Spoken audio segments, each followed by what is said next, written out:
Hola, soy el inspector del trabajo Wilfredo Regalado de la Superintendencia Nacional de Fiscalización Laboral, SUNAFIL. El día de hoy vamos a desarrollar la clase sobre higiene ocupacional en la MIPE, lo cual va a ser de gran ayuda para los trabajadores y empresarios en implementar estándares de prevención de riesgos para evitar accidentes y enfermedades ocupacionales. Acompáñenos, por favor. Para iniciar esta clase es importante mencionar la normativa sobre seguridad y salud en el trabajo.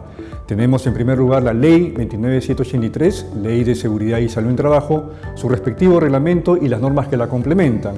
En segundo lugar tenemos la RM 375 del año 2008, que es la norma que habla sobre ergonomía y peligros higiénicos. Y también tenemos algunas normas que hacen referencia a los exámenes médico-ocupacionales dictadas por el Ministerio de Salud.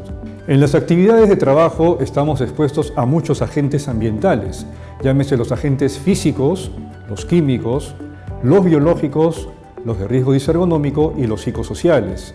En la microempresa estos riesgos están presentes en todas las actividades que desarrollamos. En primer lugar vamos a hablar sobre los agentes físicos en los lugares de trabajo. Los agentes físicos se agrupan en los siguientes. En primer lugar tenemos el ruido, luego las vibraciones, luego las radiaciones, la iluminación en el lugar de trabajo y también la presión barométrica. Vamos a hablar sobre el ruido en el trabajo. El ruido es el sonido no deseado y proviene del uso de maquinarias y también de la interacción con otras personas. Cuando no controlamos el ruido en el trabajo puede producir problemas de salud, como por ejemplo la hipoacusia, los acúfenos, el estrés y también problemas cardiovasculares, entre otros. Para manejar el ruido en el trabajo tenemos como referencia los estándares establecidos en la norma de ergonomía. Para medir el ruido en el trabajo tenemos el estándar de referencia que es la norma de ergonomía, la RM 375 del año 2008. En esta norma se establece que para una jornada de trabajo de 8 horas el límite permisible son 85 decibeles. Para medir el ruido se utilizan instrumentos como el dosímetro y el sonómetro. Las medidas del control del ruido en el trabajo se clasifican en 3 grupos. Número 1, cuando tiene que ver con el manejo de la fuente emisora del ruido. En segundo lugar, tiene que ver con el control de la vía de transmisión. Y en tercer lugar, con la protección del trabajador en cuanto al uso de protección auditiva, ya sean tapones o de repente orejeras. Otro agente ambiental son las vibraciones en los lugares de trabajo. Son aquellas que se relacionan al uso de máquinas o maquinarias con las manos, y también aquellas que tienen que ver con la conducción de vehículos, ya sean vehículos ligeros, de transporte de pasajeros o vehículos pesados. Los límites permisibles en cuanto a vibraciones se encuentran en la norma de ergonomía.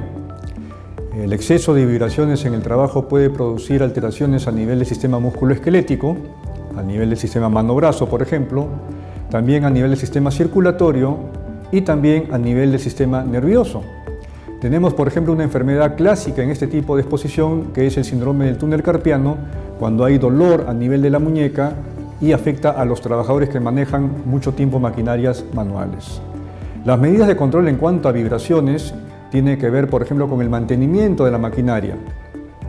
En segundo lugar, con el uso adecuado en cuanto a ritmo, frecuencia y carga de trabajo de la maquinaria.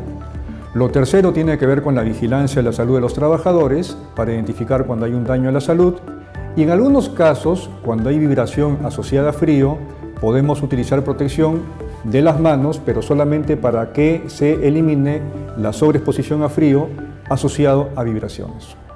Otro agente ambiental es considerar una adecuada iluminación en los lugares de trabajo, ya sea de tipo natural o artificial y dirigida específicamente al lugar de trabajo donde se realizan las actividades. Una inadecuada iluminación en el lugar de trabajo puede ocasionar alteraciones en las personas, por ejemplo, lo que es la fatiga visual, también puede ocasionar estrés, también posturas de trabajo inadecuadas, y esto tiende a estar relacionado a la mayor probabilidad que ocurran accidentes de trabajo. La iluminación en el lugar de trabajo se puede medir con el uso de los luxómetros y el estándar de referencia es la norma de ergonomía. Las medidas de control en cuanto a iluminación en el lugar de trabajo tienen que ver con, en primer lugar, optar de preferencia con iluminación natural. En segundo lugar, utilizar una suficiente cantidad de luminarias para el puesto de trabajo. Tercero, el mantenimiento y cambio de luminarias en el momento necesario. Y en cuarto lugar tiene que ver con evitar los deslumbramientos que tienden a desviar la concentración del trabajador. Otro agente ambiental en los lugares de trabajo son las temperaturas extremas, demasiado frío, demasiado calor. En el caso del calor, cuando hay exposición excesiva a los trabajadores, se relaciona a tres tipos de situaciones. Número uno, cuando hay un trabajo relacionado a situaciones ambientales excesivas, por ejemplo la presencia de hornos o ambientes cerrados donde no hay una adecuada ventilación. En segundo lugar tenemos cuando hay actividad intensa de las personas, trabajo excesivo, levantando peso por ejemplo, o moviéndose constantemente. Y en tercer lugar tenemos cuando hay el uso de ropa de trabajo inadecuada, ropa que no permite eliminar el calor corporal hacia el exterior. El exceso de temperatura en el lugar de trabajo, demasiado calor, produce alteraciones en los trabajadores como por ejemplo la deshidratación. Esto va asociado en primer lugar a ansiedad o de repente desconcentración en el lugar de trabajo, bajo rendimiento. Tiene que ver también en el caso extremo con el golpe de calor. Y en el caso de frío, esto lo que produce es una disminución de la circulación a nivel general y a nivel cerebral y por ende puede presentar una alteración grave como la hipotermia, con la baja circulación de sangre en órganos vitales. Los límites de exposición en temperatura también se encuentran en la norma de ergonomía, la RM375-2008-TR, y en cuanto a las medidas de control, si estamos en un escenario de trabajo con temperaturas muy elevadas, lo principal es hidratar a los trabajadores. Por ello hay que proporcionarles agua para que puedan beber constantemente durante la jornada de trabajo. También hay que facilitar el tema de ritmos de trabajo que permitan pausas de trabajo para que puedan un poco refrescarse.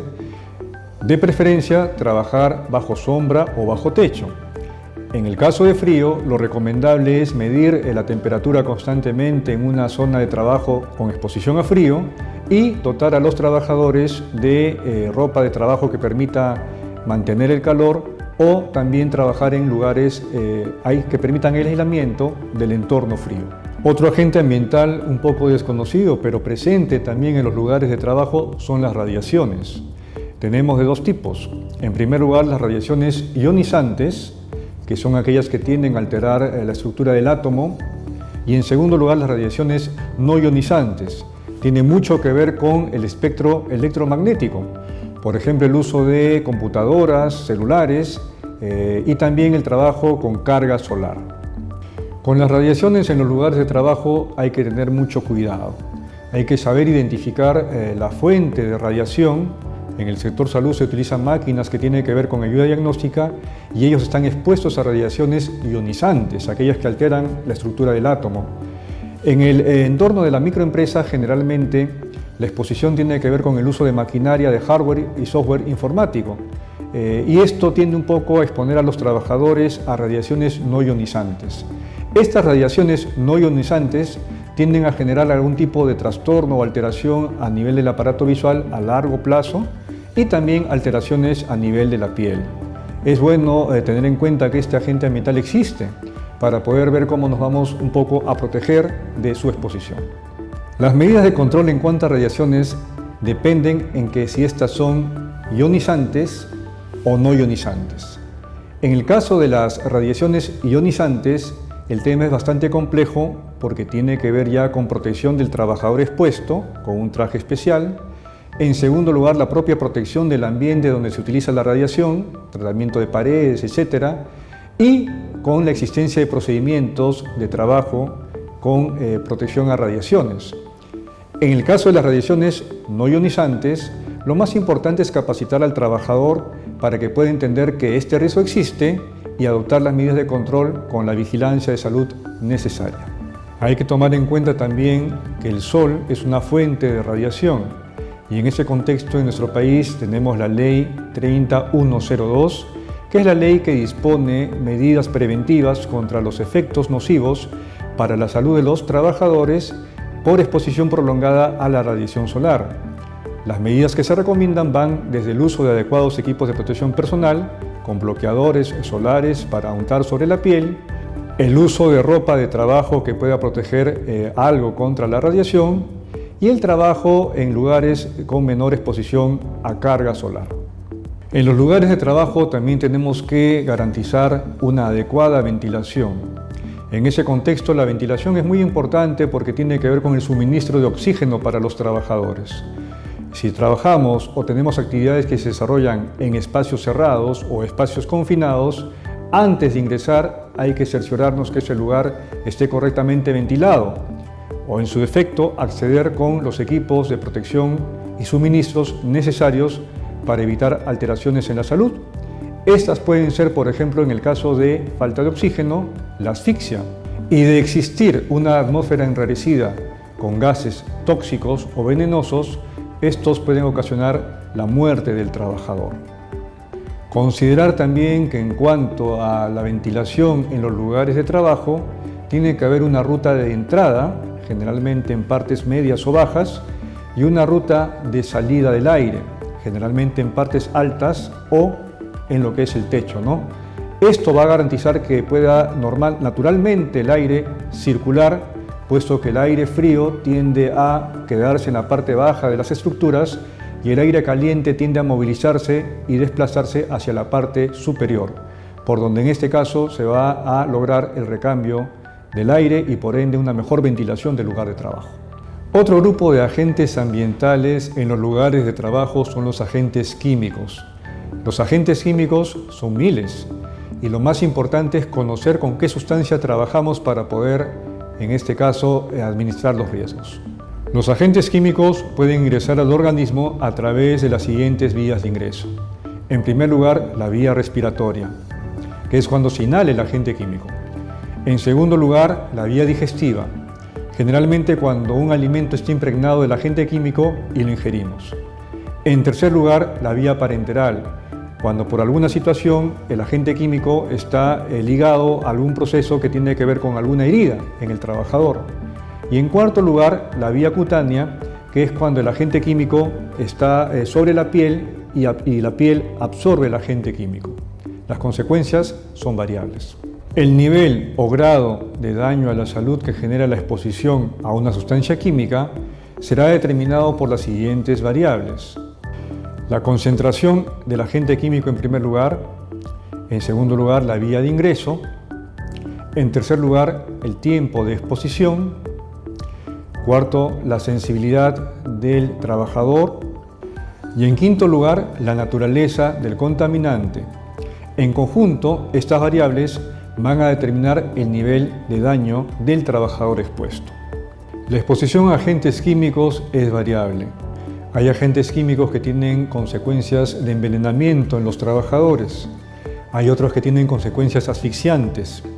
Otros que tienen consecuencias alérgicas, daño en la piel o respiratorias. Otros que tienen consecuencias cancerígenas. Y otros agentes químicos de los cuales de repente no conocemos cuáles son las consecuencias. Por ello, es importante adoptar adecuadas medidas de control en cuanto a agentes químicos, como las siguientes.